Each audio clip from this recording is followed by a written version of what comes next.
Assalamualaikum warahmatullahi wabarakatuh. Selamat pagi, siang, atau malam kepada Bapak Beni selaku dosen pengampu mata kuliah Bisnis Internasional kelas B. Di sini saya dan rekan saya akan menjelaskan mengenai bisnis internasional dan tantangan lingkungan. Nah, di sini saya dan rekan saya itu beranggotakan 3 orang. Yang pertama itu ada Raihanisa Jovita Putri, yang kedua ada Pinkan Esmeralda Francisky Putri, terus yang terakhir itu adalah saya Gemala Musika Ilmi. Oke, selanjutnya itu ini ada beberapa overview yang akan mengenai penjelasan video kedepannya. Yang pertama itu ada M&A dan tantangan lingkungan, yang kedua masa depan bisnis internasional dengan ramah lingkungan, yang terakhir itu ada tadi kasus. Bahasan yang pertama itu M&A dan tantangan lingkungannya. Sebelumnya itu apa sih M&A dan bisnis internasional? Jadi untuk bisnis internasional dan perusahaan multinasional itu saling terkait dan berdampak satu sama lain. Nah, M&A itu pemain utama dalam bisnis internasional dan memiliki peran penting dalam mengaruhi perdagangan global atau internasional, pertumbuhan ekonomi, dan isu-isu lingkungan dan sosial di berbagai negara seluruh dunia. Nah, M&A itu singkatan dari Multinational Enterprise. Nah, ini tuh perusahaan yang beroperasi di beberapa negara dengan pusat kendali ada di satu pihak. Nah, perusahaan multinasional itu pun dapat saling bertransaksi. Nah, transaksi ini tuh dapat disebut dengan transaksi afiliasi atau hubungan istimewa. Nah, M&A itu punya dampak yang luar biasa nih terhadap lingkungan alam. Nah, mengingat permasalahan ekologi yang dihadapi planet bumi, perusahaan semakin mendapat tekanan internal dan eksternal untuk menyesuaikan produk dan hasil. Nah, ini tuh mempengaruhi konfigurasi internasional M&A serta operasi hulu dan pendekatan pemasarannya. Oke, yang pertama itu ada pembahasan planet terbatasnya. Nah, planet terbatas ini tuh ada beberapa aspek. Jadi di beberapa aspek beberapa aspek. Yang pertama itu ada mengenai menipisnya sumber daya alam. Jadi menurut laporan World Wildlife Fund mengumumkan bahwa tahun 2008 sumber daya alam dikonsumsi 30% lebih cepat dibandingkan dengan ketersediaannya kembali. Jadi tingkat ini tuh dua bumi akan dibutuhkan pada pertengahan tahun 2030-an untuk menopang peradaban modern. Nah, kata keberlanjutan ini tuh mempunyai arti yang beragam dalam konteks yang berbeda, namun pada tingkat dasarnya yang jelas ini tuh bahwa tingkat konsumsi sumber daya ini tuh tidak berkelanjutan. Oke, yang menipisnya sumber daya alam ini tuh yang pertama itu ada energi. Nah, terdapat argumen yang kuat bahwa penghubung utama antara ekonomi dan ekologi itu energi yang digunakan di Indonesia untuk menjalankan operasinya. Jadi permasalahan bagi MN itu adalah hampir semua bahan baku yang mereka gunakan terbatas dan suatu saat tuh akan habis. Nah, yang kedua itu ada mineral. Nah, ini tuh mendapat kekhawatiran bahwa stok mineral global akan berkurang jika negara-negara berkembang tuh mengonsumsinya. Jadi oleh karena itu pentingnya menentukan sumber daya alam, sumber daya mana yang akan menjadi standar teknologi di masa depan. Oke, yang terakhir itu ada sumber daya hayati lainnya. Nah, jadi kekhawatiran lain tuh mengenal berkurangnya sumber daya hayati itu berkaitan dengan sumber daya hayati yang dapat habis akibat polusi atau karena sumber daya yang tersebut digunakan itu lebih cepat daripada regenerasinya. Jadi sumber daya biologisnya tuh utama itu adalah air yang digunakan perusahaan untuk mendinginkan mesin, mengevakuasi dan mengencerkan limbah dan sebagainya. Nah, air itu semakin langka dengan proyek pemurnian berskala besar menjadi area pertumbuhan yang signifikan bagi banyak perusahaan multinasional teknik. Nah, yang kedua itu polusi. Nah, dari yang saya sebutkan sebelumnya kan disinggung mengenai polusi. Nah, polusi ini tuh kegiatan industri tuh menghasilkan limbah kimia yang tidak diinginkan. Jadi tidak diinginkan oleh semua beberapa pihak, baik masyarakat sekitar maupun dari perusahaan itu sendiri. Jadi pabrik pengecoran baja itu menghasilkan kabut asap dan logam berat itu tuh akan menghasilkan polutan juga. Nah, pabrik kertas yang membuat alat tulis mengeluarkan bahan kimia yang menyusup ke permukaan air. Tadi contohnya itu petani yang bercocok tanam mungkin menyemprot tanaman tersebut dengan pestisida yang berbahaya. Terus industri jasa yang menggunakan listrik akan memperoleh sumber listrik dari pembangkit listrik yang menghasilkan limbah radioaktif. Contoh lainnya itu ada mobil penumpang yang mengeluarkan kabut asap pemanasan rumah tangga yang memperburuk pemanasan global itu sendiri. Nah, ini tuh dapat terjadi pembuangan triliunan populasi polusi. Nah, selain itu juga yang sering kita lihat yaitu pembuangan kantong belanja plastik yang tidak memadai. Nah, ini tuh telah menciptakan pulau sampah seluas beberapa ratus kilometer persegi. Namun dapat dikatakan bahwa perusahaan dimulai dengan perusahaan multinasional yang besar ini tuh memuat tanggung jawab yang khusus nih untuk mengatasi masalah ini. Jadi logikanya itu bahwa mereka yang memperoleh manfaat dari kegiatan yang menimbulkan polusi ini tuh adalah wajar jika mereka itu menanggung biayanya. Jadi walaupun mereka mendapat insight itu sendiri, tapi itu juga mereka tuh ada dampak negatifnya, yaitu ada polusi. Nah, dari dampak positif yang didapatnya itu, jadi mereka tuh harus bisa mengurangi atau menanggulangi dampak negatif itu tersebut. Jadi menanggung biayanya. Jadi bukan hanya menikmati dampak positifnya saja. Oke, yang ketiga itu ada kesadaran manajerial terhadap masalah lingkungan. Jadi para manajer itu berbeda-beda dalam hal permasalahan lingkungan tertentu yang menarik perhatian mereka. Penelitian terbaru itu menurut Carbon dan Mood 2008 itu menemukan bahwa salah satu faktornya itu ada wilayah asal MNA. Nah, misalnya saja perusahaan multinasional di Amerika Utara itu lebih fokus pada permasalahan air yang merupakan hal yang tidak menguntungkan mengingat seringnya terjadi kekeringan di negara mereka. Sedang apa sih di sini itu ada dua faktornya, yaitu ada faktor eksternal dan penggerak internal. Nah, faktor eksternal itu memainkan peran penting dalam membentuk tanggung jawab lingkungan dan praktik bisnis berkelanjutan M&A. Nah, itu ada beberapa faktor. Yang pertama itu ada regulasi lingkungan. Nah, regulasi pemerintah yang ketat ini tuh terkait dengan perlindungan lingkungan yang dapat memaksa M&A itu sendiri untuk mematuhi standar lingkungan yang lebih tinggi. Jadi ini peraturan terkait emisi, limbah, pengelolaan sumber daya alam dan sebagainya. Yang kedua itu ada tekanan konsumen. Nah, konsumen ini tuh semakin sadar akan isu lingkungan dan akan lebih memilih produk dan layanan yang dihasilkan oleh perusahaan yang lebih peduli dengan lingkungan atau disebut itu go green gitu kan. Nah, M&A itu ingin mempertahankan pangsa pasar dan reputasi mereka tuh harus merespon terhadap tuntutan konsumen itu. Jadi apabila konsumen kita sudah peduli terhadap lingkungan, pastinya perusahaan mau nggak mau juga harus berstandar dengan go green atau lingkungan itu sendiri. Jadi kayak lebih untuk mempertahankan pasar itu sendiri. Nah, selanjutnya itu ada tekanan stakeholder. Jadi dengan tekanan stakeholder ini seperti investor, kelompok lingkungan, masyarakat lokal maupun lainnya itu akan mengaruhi tindakan M&A terkait dengan lingkungan. Nah, yang selanjutnya itu ada persaingan dan reputasi. Jadi dalam upaya bersaing dalam perusahaan lain itu tuh M&A itu dapat merasa terdorong untuk mengadopsi praktik bisnis yang berkelanjutan dan tanggung jawab lingkungan untuk menjaga reputasi mereka. Jadi itu berkaitan erat dengan tadi yang saya sebutkan sebelumnya, yaitu ada tekanan konsumen. Nah, selanjutnya itu ada perubahan iklim dan bencana lingkungan. Nah, perubahan iklim dan bencana lingkungan itu seringkali disebabkan oleh aktivitas manusia yang telah meningkatkan kesadaran tentang keserentangan lingkungan. Jadi MN itu beroperasi di daerah yang terkena dampak perubahan iklim atau bencana lingkungan yang mungkin lebih sadar akan tanggung jawab lingkungan mereka. Oke, selanjutnya itu ada sosialisasi global. Terus yang terakhir itu ada kesadaran etika dan nilai. Jadi nilai-nilai dan etika itu yang dianut oleh manajer dan pemimpin MN itu dapat mengaruhi kesadaran mereka terhadap masalah lingkungan. Nah, PBB ini tuh dapat mempengaruhi kesadaran manajerial dalam M&A terkait dengan masalah lingkungan.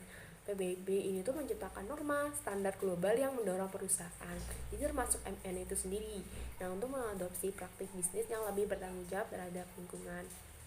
Oke, selanjutnya itu kan tadi ada saya sebutkan itu ada eksternal, yang kedua ini ada penggerak internal tanggung jawab. Jadi penggerak internal ini tuh akan cenderung mengaruhi sikap perusahaan terhadap tanggung jawab lingkungan. Jadi ini lebih ke internalnya atau di dalam perusahaannya sendiri.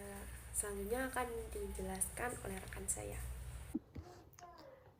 Baik, saya akan menjelaskan tentang masa depan bisnis internasional yang ramah lingkungan. Sampai batas tertentu, ekoefisiensi merupakan perpanjangan dari prinsip revolusi kualitas yang telah mendominasi bisnis internasional sejak sistem produksi Toyota pertama kali menyebar pada tahun 1970-an. Pendekatan ini tidak hanya berdampak pada operasi internal pabrik, tetapi juga konfigurasi produktif perusahaan multinasional di dunia dengan biaya logistik, bahan bakar pengemasan yang sangat mahal. Perusahaan multinasional di masa depan mungkin ingin memperpendek rantai pasokan mereka. Di masa depan bisnis internasional yang ramah lingkungan, saya dapat menjelaskan tentang penghijauan operasional. Sejak revolusi industri, sektor manufaktur dituduh mengkomoditasi alam, memaksakan proses sintetis yang keras pada ekosfer dan bukannya bekerja sesuai batasannya. Penghijauan operasional berarti mengganti pendekatan ini dengan metode ekologi industri yang merestrukturisasi rantai nilai untuk meminimalkan pemanfaatan sumber daya dan limbah. Analogi yang umum digunakan pada tingkat ini adalah hutan swasembada yang hampir tidak memerlukan masukan baru selain bahan bakar terbarukan seperti sinar matahari dan air, karena hutan mengubah limbah yang dihasilkan menjadi nutrisi. Sistem lingkaran tertutup semacam ini bergantung pada perusahaan yang tidak hanya menghijaukan operasinya sendiri, namun juga bekerja sama dengan mitranya. Yang pertama yaitu manajemen rantai persediaan.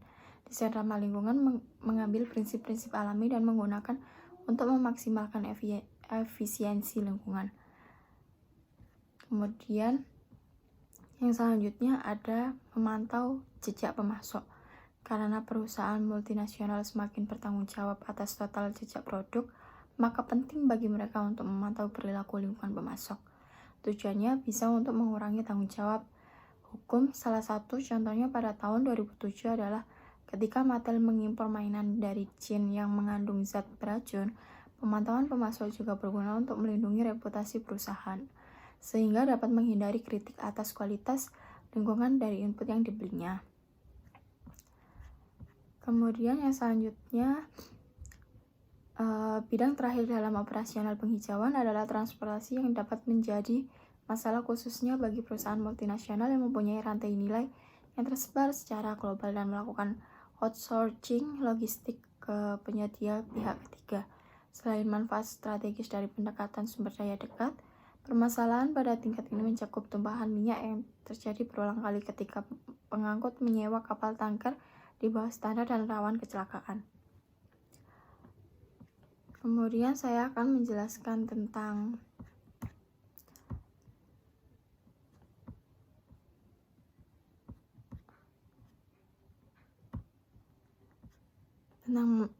apa sih masa depan bisnis internasional yang ramah lingkungan. Masa depan bisnis internasional yang ramah lingkungan akan sangat dipengaruhi oleh perkembangan dan penerapan praktik bisnis yang berkelanjutan. Berikut adalah beberapa tren dan elemen kunci yang diperkirakan akan memainkan peran penting dalam menciptakan bisnis internasional yang lebih ramah lingkungan. Yang pertama ada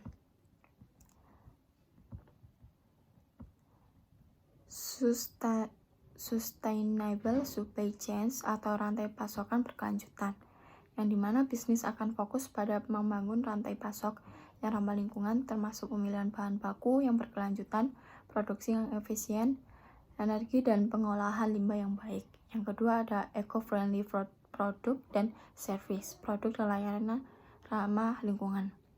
Perusahaan akan lebih banyak mengembangkan dan memasarkan produk serta layanan yang ramah lingkungan seperti energi terbarukan, transportasi berkelanjutan, teknologi hemat energi, dan bahan-bahan ramah lingkungan.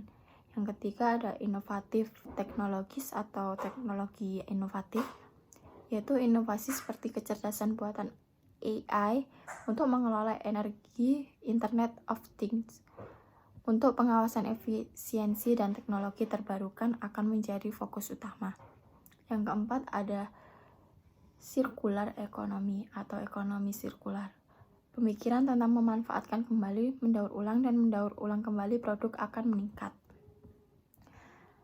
Yang selanjutnya ada carbon neutrality and net zero emissions atau netral carbon dan emisi nol. Banyak perusahaan akan berkomitmen untuk mencapai netral carbon atau emisi nol dalam operasi mereka. Kemudian yang keenam ada sustainable finance atau keuangan berkelanjutan, yang dimana investasi dan pembiayaan akan semakin mengarah pada proyek-proyek dan bisnis yang memiliki dampak positif pada lingkungan. Investor akan lebih memperhitungkan kinerja lingkungan dalam keputusan mereka. Yang selanjutnya ada regulatory and policy support atau dukungan regulasi dan kebijakan. Pemerintah di seluruh dunia akan mengimplementasikan regulasi yang mempromosikan bisnis yang berkelanjutan, seperti insentif fiskal untuk bisnis ramah lingkungan dan sanksi untuk mereka yang tidak mematuhi standar lingkungan. Yang terakhir ada collaboration and partnership atau kolaborasi dan kemitraan. Bisnis-bisnis akan bekerja sama dalam kemitraan strategi untuk mencapai tujuan lingkungan bersama, memanfaatkan keahlian dan sumber daya masing-masing untuk menciptakan dampak positif yang lebih besar. Selanjutnya akan dijelaskan oleh rekan saya. Oke, sebagai lanjutan dari materi yang tadi sudah dijelaskan oleh rekan-rekan kelompok saya, di sini saya akan menjelaskan studi case atau studi kasus yang bisa menjadi contoh nyata atas materi yang sudah dipaparkan oleh kelompok kami tadi, yaitu mengenai international business dan environmental challenge. Yang pertama di sini ada perusahaan yang mengalami krisis karena faktor lingkungan, yaitu salah satunya perusahaan dari Inggris atau United Kingdom, yaitu Black Leisure, yang pernah berada di ambang kebangkrutan ketika cuaca buruk menerpa bisnis mereka. Namun, Black Leisure ini mencari cara untuk memperbaiki nasib bisnisnya, yaitu dengan menawarkan kepada pasar produk baru mereka, yaitu produk thermomalware. Nah, dari penjelasan singkat yang tadi saya sampaikan, di sini dapat dibuktikan kalau faktor lingkungan alam itu juga merupakan pengaruh yang cukup besar bagi bisnis internasional, terkhususnya pengaruh dari eksternal. Terlebih bisnis yang dijalankan ini, khususnya Black Leisure ini, dijalankan di negara yang bermusim dingin, sehingga tempat beroperasi mereka itu harus bisa mempertimbangkan dan menyesuaikan keadaan lokal di tempat mereka beroperasi tersebut. Dan yang selanjutnya, di sini ada studi case kedua, yaitu ada salah satu perusahaan retail yang cukup besar dan terkenal di Amerika Serikat, yaitu perusahaan Walmart. Dan Walmart ini merupakan salah satu perusahaan yang juga menerapkan sistem atau strategi yang ramah lingkungan. Nah, Walmart ini merubah strategi penjualan mereka yang berawal dari kritik dan kecaman dari berbagai lapisan masyarakat dan juga dari masyarakat setempat tentunya. Kecaman tersebut itu berkaitan dengan produk Walmart yang dianggap tidak ramah lingkungan dan tidak sesuai dengan peraturan kelingkungan setempat. Nah, atas adanya kritik tadi, Walmart itu mengambil tindak inisiatif untuk merubah strategi penjualan mereka untuk mengembangkan sustainable product atau produk berkelanjutan yang ramah lingkungan dan tidak menghasilkan banyak limbah sesuai dengan peraturan kelingkungan setempat. Yang dilakukan oleh Walmart ini merupakan tindak inisiatif, namun berefek baik bagi perusahaan tersebut karena Walmart akhirnya menjadi salah satu perusahaan pionir yang memulai untuk menjualkan produk berkelanjutan atau sustainable product kepada masyarakat luas dan memulai menjual produk dan mengembangkan strategi perusahaan mereka agar tetap menerapkan prinsip go green dan ramah lingkungan. Sekian dari presentasi kelompok kami. Apabila ada kata-kata yang salah dan yang kurang berkenan, kami mohon maaf. Sekian presentasi kami. Semoga dapat bermanfaat bagi kita semua. Assalamualaikum warahmatullahi wabarakatuh.